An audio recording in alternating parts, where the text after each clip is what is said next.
Po sa po mlidhen tash si më herët njerëzit, sa po keni ndoshta musafere të ardhur, apo vinë, apo ndoshta ka ndryshu kjo atmosfera? Atmosfera e kontakteve në Roda ka ndryshuar, me të vërtet ka ndryshuar, sepse mungojnë, kryesisht është ajo që njerëzit mungojnë, jenë shpërndarë nëpër botë, nëpër puna, nëpër kështu që ato mungojnë mirë, po jo mundër prej kryekput, sepse ato kontakte kanë qenë të mirëseardhuna, edhe të mirëpriturna, edhe kanë qenë kontribuese kontaktet e Rodave në çdo aspekt të jetës, e kryesisht për çështjen e vendit që gjithherë në këtë Roda me plesht janë biseduar çështja kombëtare se si të lirohemi nga okupatori shekullor Serbia, kontaktet 2-3 vetë, nëse janë të bu, janë bashkuar,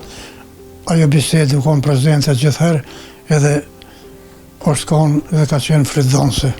Po ju sa do pak i keni rujt pak ato traditën e vjetër, mirë po pak të modernizume, mirë po ju ende mlidheni këtu ndoshta me familjar. Me vllazni, me mahall këtu,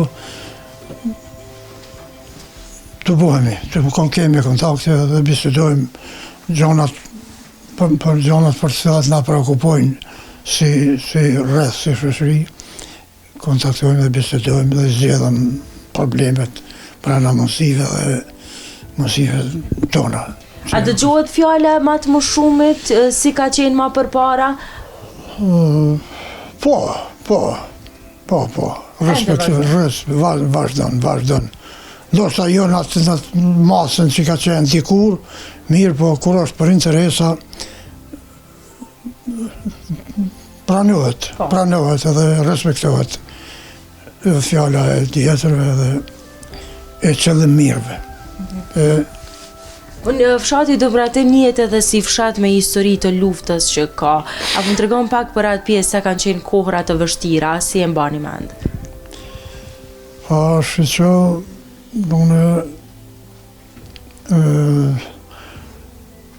kanë qenë teje të vështira, teje të rënda, kohë gjithmonë kanë qenë halë në sy dhe përcjellje dhe nën përcjelljen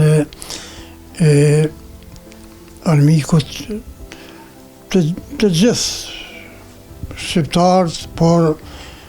në veçanti pak shtëpit ku kanë qenë ma për numri, po edhe kanë pas fëmijë të intelektual shkollum, ato kanë qenë në sy familjet, po edhe njerëzit të cilët kanë qenë që jenë mundu dhe kanë punu në interes më të madhe, në interes janë veçue, në interes të kombit, ato janë përcjell, po edhe njerëzit thashë edhe në fillim, kanë qenë gjithherë në përcjelljen e armikut,